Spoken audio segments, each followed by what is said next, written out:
Bonjour à tous et bienvenue dans le troisième épisode du BRZ Show. Et aujourd'hui, j'ai le plaisir d'accueillir un ancien professeur, monsieur Gilles Chambe. Bonjour Gilles, comment allez-vous? Bonjour Mathieu. Tout va bien et je suis très content aujourd'hui de te recevoir pour faire cette interview pour BRZ Productions en direct de l'Institut Carrel. On sait que vous êtes professeur. Est-ce que vous pouvez nous en dire plus? Quel type de matière enseignez-vous? Pour quelle classe? Bien sûr. Alors je suis enseignant effectivement pour l'Institut Carrel, plus précisément le lycée professionnel et technologique, et j'interviens sur des BTS NRC. Donc négociation relations clients, et donc des jeunes qui sortent de bac et qui viennent pour 2 ans de formation. Dans les différentes matières sur lesquelles j'interviens, donc il y en a beaucoup, des matières générales, droit, économie, management des entreprises, et puis beaucoup de matières professionnelles liées à la spécialité, donc gestion de projet commercial. Je m'occupe également du suivi des jeunes en entreprise. On a vu que vous étiez professeur au niveau de pas mal de matières. Qu'est-ce qui vous a poussé à devenir professeur?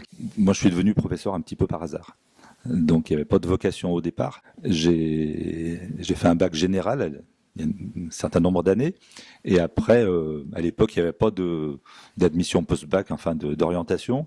Du coup, j'ai intégré la faculté, la fac. Bon, je savais pas trop quoi faire. Et puis finalement, j'ai fini en AES où on fait aussi bien du droit, de l'économie, de la gestion.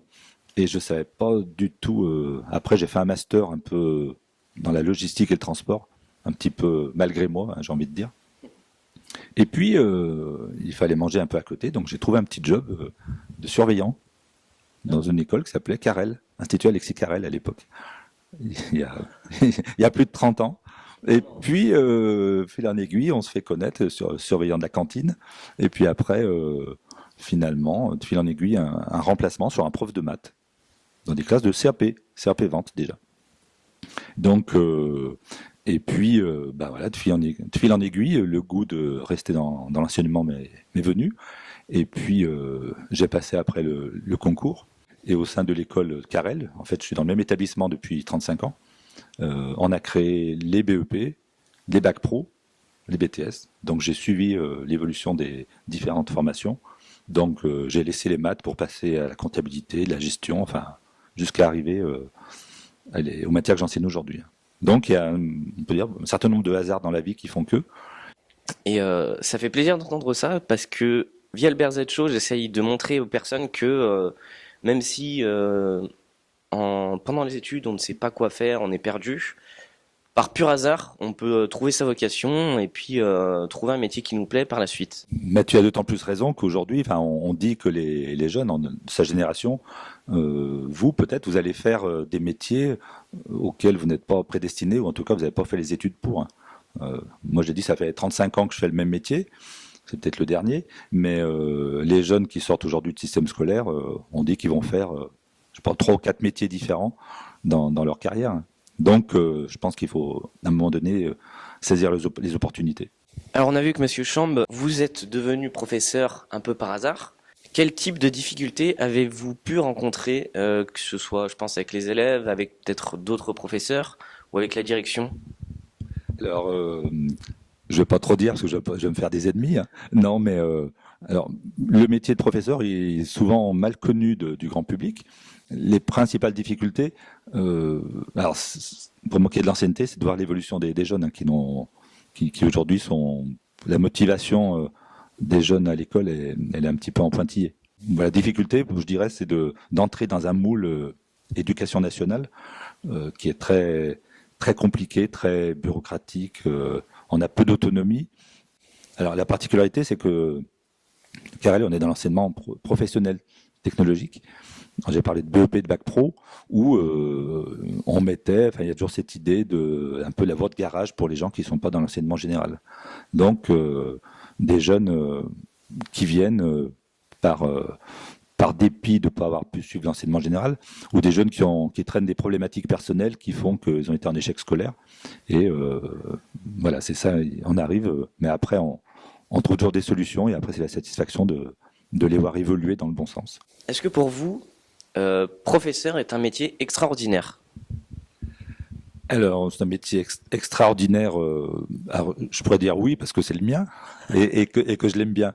Donc, pour moi, il est extraordinaire. Cela dit, c'est un métier qui est dans la société qui est un peu aujourd'hui dévalorisé. Je pense qu'il faut avoir un peu quelque part la vocation alors déjà de transmettre un petit peu aux jeunes et aimer apprécier ce qu'on fait. On dit souvent que le métier de professeur est difficile. Du coup, en dehors de vos heures de cours, qu'est-ce que vous faites pour vous détendre? Est-ce que vous préparez vos cours? Est-ce que vous faites du sport? Est-ce que vous avez un loisir à côté? Euh, Bonne question, monsieur Mathieu. Alors effectivement, c'est un métier, donc comment tu as dit, prenant, difficile. Alors préparer les cours, ça fait partie du job, donc c'est pas forcément là qu'on se détend. Alors après, pour me détendre, comme tout le monde, hein, j'ai d'autres centres d'intérêt, d'autres activités. Alors j'essaie de faire un peu de sport, parce qu'arrivé à mon grand âge, il faut commencer médecin à s'entretenir. Donc je me suis remis, comme beaucoup de gens à Lyon, au vélo. Et puis, bon, je fais aussi impliqué dans quelques activités associatives, enfin, diverses choses. Donc, Dans une classe, on sait tous qu'il y a toujours des élèves qui sont un peu turbulents ou des élèves qui sont un peu marquants. Est-ce qu'il y en a un ou une ou plusieurs qui vous ont marqué, que ce soit en bien ou en mal? alors, en négatif, non. Alors, forcément, j'ai dit tout à l'heure, c'était pas facile. Moi, je suis quelqu'un de positif, hein. Je vois toujours le verre à moitié plein plutôt qu'à moitié vide. J'ai jamais eu de gros problèmes, hein.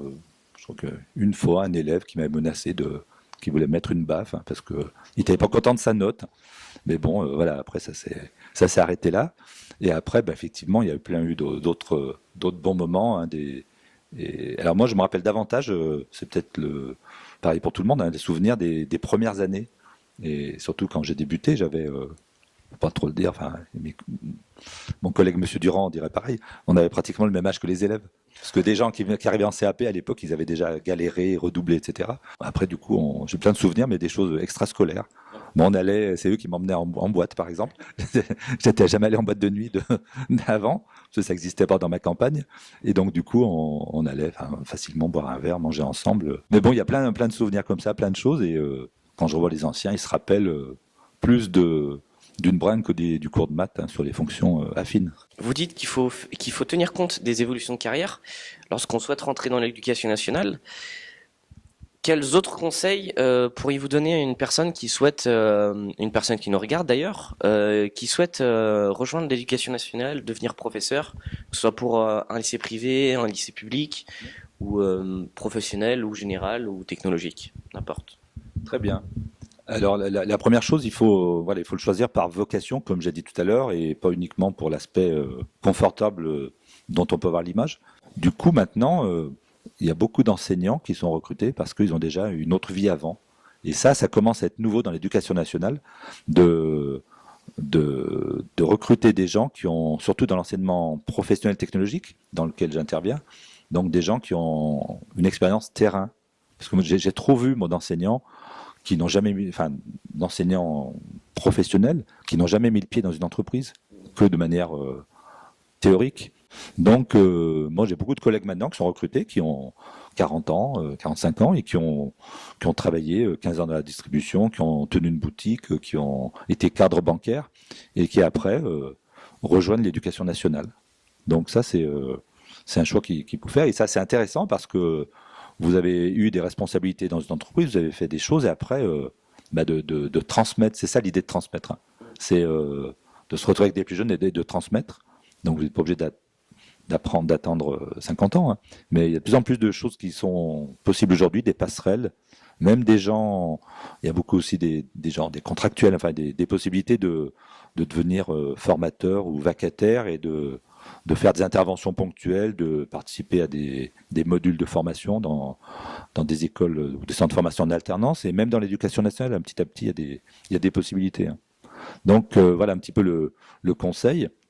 Pour les gens qui nous regardent, qui hésitent entre aller en BTS ou aller à la fac, qu'est-ce que vous leur conseillez à ces élèves-là?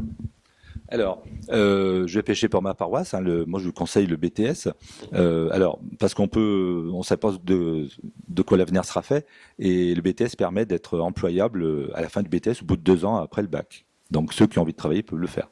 BTS maintenant, beaucoup de jeunes poursuivent des études. Donc ils peuvent rejoindre la fac après. Et nous, on a beaucoup de jeunes maintenant qui font de licence pro, par exemple à l'IAE, hein, pour citer une fac, et qui sont bien reçus, parce qu'il y a une bonne formation professionnalisante. Donc du coup, on peut faire les deux. Donc ça laisse un choix et on n'est pas fermé, hein, même en faisant BTS. Hein, Au niveau de l'encadrement, ça va être assez différent. On va parler des classes de combien de personnes à peu près Alors, oui, pour répondre à ta question, on dit souvent à la fac qu'il n'y a pas d'encadrement, hein, c'est souvent ce qui pêche. Alors, en BTS, il y a des classes de 30, 35, hein, effectivement.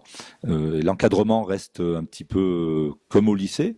Donc peut-être qu'il y en a qui en souffrent, mais c'est-à-dire il y a une équipe pédagogique qui est derrière vous, qui vous aide et dans les bonnes écoles, les taux de réussite, normalement personne ne doit rater son BTS. Pour vous parler de mon cas, moi j'ai été l'élève de Monsieur Chambe en BTS NRC il y a maintenant 3 ans, 4 ans. Et du coup, nous on avait une classe de 32 élèves et on avait un peu la quasi assurance de réussir notre diplôme. Aller en BTS, c'est vraiment une assurance pour vous et pour vos parents aussi qui sont rassurés de voir ces taux de réussite. Pour rebondir sur ce que dit Mathieu, c'est des études exigeantes, mais exaltantes. C'est-à-dire que, effectivement, déjà, je pourrais rajouter que, comme c'est une classe petite, plein de copains. Donc, je suis sûr que Mathieu est resté en relation avec tous les gens de sa classe. Merci pour ces derniers mots. Pour conclure notre interview, je vous propose la séance photo du BRZ Show. Alors, je ne sais pas si vous êtes renseigné sur ce que c'était. Non, du tout. Alors en fait, le but c'est de prendre une photo en position où il faut être un peu énervé en fait sur la photo. Vous voyez. Alors il faut montrer un peu les gros bras, il faut. Oui. Allez-y. Alors attention. Voilà, comme ça. Merci Monsieur Chambre pour votre disponibilité et de m'avoir accueilli à Carrel. Un petit dernier mot peut-être? Eh ben, merci Mathieu de m'avoir permis d'intervenir pour BRZ Show, BRZ Production. Et puis c'était presque un show pour moi qui parle beaucoup dans mon métier, mais c'est pas habituel de parler comme ça devant une caméra pour une interview. Donc voilà, n'hésitez pas à venir nous rejoindre et j'espère que j'ai partagé des choses intéressantes en tout cas et que peut-être susciter des vocations. L'avenir le dira. Merci Mathieu. Merci encore et je vous dis à bientôt. À bientôt. Au revoir.